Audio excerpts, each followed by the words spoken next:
याद है ना पैनामा लीक्स, जिसकी वजह से 2017 में सुप्रीम कोर्ट ने नवाज शरीफ को बतौर वजीर आजम नाअहल कर दिया था। तो अब हाजिर है दुबई लीक्स। दुबई में गैर मुल्कियों की जायदादों का सिर्फ 2 साल का डेटा सामने आया है, 2020 से 2024 तक का। तकरीबन 400 अरब डॉलर्स की रिहायशी प्रॉपर्टीज का इंकशाफ हुआ है। उनमें दुनिया भर के कई सियासतदानों और सरकारी अफसरों के नाम हैं। उनमें पाकिस्तानियों की 11 अरब डॉलर्स की रिहायशी प्रॉपर्टीज सामने आई हैं। 11 अरब डॉलर्स, और यहां हम IMF से 1-1 अरब डॉलर की भीख मांगते फिर रहे हैं। इस लिस्ट में सदर आसिफ अली जरदारी के 3 बच्चों के नाम हैं, नवाज शरीफ के बेटे हुसैन नवाज का नाम है, फरहद शहजादी और फराह गोगी का है, शेर अफजल मरवत, परवेज मुशर्रफ, शौकत अजीज हैं, मौजूदा वजीर दाखिला मोहसिन नकवी की अहलिया हैं, सिंध के सूबाई वजीर शर्जील मेमर और उनके घर वाले हैं, फैसल वाउडा, मिर्जा इख्तियार बेग, सरदार सनाउल्लाह जहरी, अख्तर मेंगल वगैरह। मतलब लिस्ट बहुत लंबी है। 1 दर्जन से ज्यादा उसमें रिटायर्ड सरकारी अफसरान हैं। सिंध और बलोचिस्तान से कौमी और सूबाई असेंबलियों के कोई दर्जन भर सियासतदान हैं। 12 retired army generals, 2 retired air vice marshals, national bank के साबिक सदर और कई ब्यूरोक्रेट्स की दुबई के महंगे इलाकों में रिहायशी जायदादें निकली हैं। यहां मैं 2-3 बातें क्लियर कर दूं। एक तो ये कि इस लिस्ट में वो प्रॉपर्टी शामिल नहीं है जो कंपनियों के नाम पर खरीदी गई या जो दुबई के कमर्शियल एरियाज में है। इसलिए इसहाक डार जैसे मुतअद्दिद पाकिस्तानियों के नाम इस लिस्ट में नहीं है। सोचें जब वो सामने आएंगे तो कितने अरब डॉलर होंगे। दूसरी बात यह कि बैरून मुल्क जायदादों का होना गैर कानूनी नहीं है अगर वो डिक्लेयर्ड है तो। जाहिर है लोग बाहर रहते हैं, काम करते हैं, प्रॉपर्टीज खरीद सकते हैं। प्रॉब्लम तब आती है जब ब्यूरोक्रेट्स और सरकारी और फौजी अफसरान, चाहे वो हाजिर सर्विस हो या रिटायर्ड, जब उनकी जायदादें बाहर हो, अगर वो डिक्लेयर्ड भी हो, तब भी मामला आता है मनी ट्रेल का, कि वो साबित कर सकें कि वो पैसा कहां से आया और डॉलर्स की सूरत में वो पैसा दुबई कैसे गया। फिर आते हैं सियासतदान।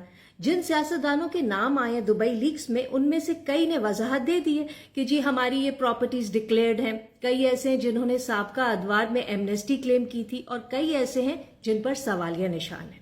मसलन 2018 में सदर जरदारी ने अपनी एक दुबई की प्रॉपर्टी टैक्स गोशवारों में डिक्लेयर की जो उन्हें गिफ्ट में मिली थी। ये वो वक्त था जब सुप्रीम कोर्ट ने पाकिस्तानियों के अनडिक्लेयर्ड गैर मुल्की असासों का सुओ मोटो नोटिस लिया था। उस वक्त सदर जरदारी के खिलाफ मनी लॉन्ड्रिंग की तफ्तीश करने वाली JIT ने पूछा तो उन्होंने कहा कि वो ये प्रॉपर्टी गालिबन अपनी बेटी को गिफ्ट कर चुके हैं, लेकिन JIT के इसरार के बावजूद सदर जरदारी ने ये बात लिखकर नहीं दी। जाली अकाउंट्स केस में सदर जरदारी के शरीक मुलजिम रहे बिजनेस टाइकून अब्दुल गनी माजिद।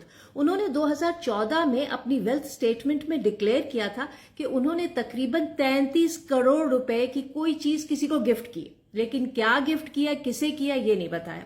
वो तो JIT ने उनकी वालदा के घर से एक मेमो रिकवर किया तो पता चला कि 2014 में दुबई में एक पेंट हाउस खरीदा गया था और अब दुबई लीक्स में इंकशाफ हुआ है कि अब्दुल गनी माजिद ने वो पेंट हाउस सदर जरदारी को गिफ्ट किया, जिसे जरदारी ने अपनी बेटी बख्तावर को गिफ्ट कर दिया। द न्यूज की तफ्तीश के दौरान पता चला कि जाली अकाउंट्स केस के कई मुश्तरका मुल्जिमान ऐसे हैं जिनकी दुबई में लिस्टेड प्रॉपर्टीज हैं, और अब जरदारी साहब सदर बन गए तो उन्होंने अपने खिलाफ जारी केसेस में सदारती इस्तिस्ना इम्यूनिटी मांग ली है। इसीलिए जैसे ही दुबई लीक्स की खबर आई, पीपल्स पार्टी की मशीनरी एक्टिव हो गई। बिलावल और आसफा की दुबई जायदादों की सफाइयां देना शुरू कर दी कि जी ये उन्हें बेनजीर भुट्टो की तरफ से विरासत में मिली है।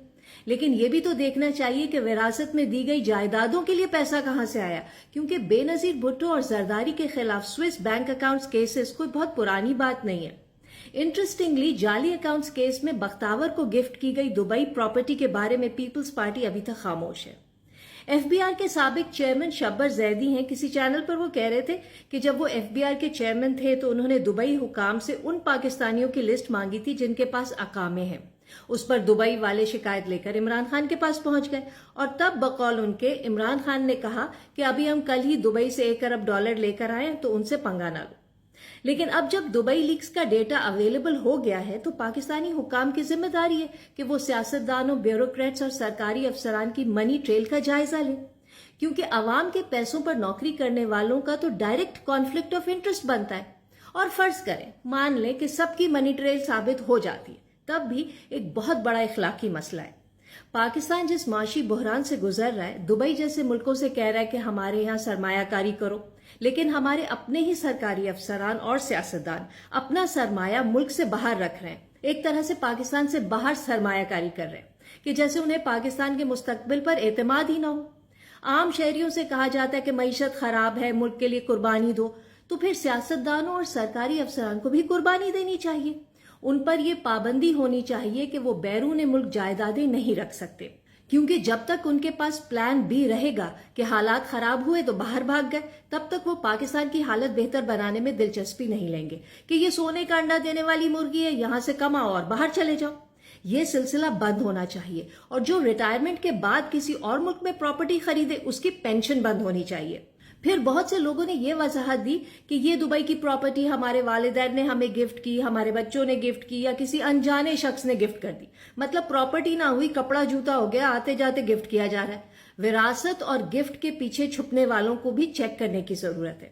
دبئی لیکس کی پہلی قسط کے مطابق 17,000 پاکستانی شہریوں کے پاس دبئی میں 23,000 ریزیڈینشل پراپرٹیز ہیں، اور دبئی میں پراپرٹیز کے معاملے میں پاکستانی دوسرے نمبر پر ہیں، پہلے نمبر پر انڈیا ہے۔ ایسا کیوں ہے؟ کیونکہ دبئی میں کسی غیر ملکی سے سوال نہیں کیا جاتا کہ وہ انویسٹمنٹ کے لیے پیسہ کیسے اور کن ذرائع سے لا رہا ہے۔ دبئی میں پراپرٹی خریدنا اور پیسے لانا سوئٹزرلینڈ سے بھی آسان ہے۔ جس طرح لوگ اپنا غیر قانونی پیسہ لندن میں رکھتے رہے ہیں، اب وہ دبئی میں رکھ رہے ہیں۔ عام شہریوں اور بزنس مین سے نہیں، لیکن سرکاری افسران اور سیاست دانوں کو قانوناً فورس کیا جانا چاہیے کہ وہ اپنی بیرون ملک جائیدادیں بیچیں اور ڈالر ملک میں واپس لے کر آئیں، ورنہ جہاں زمین خریدی وہیں جا کر رہیں اور ہماری جان چھوڑیں۔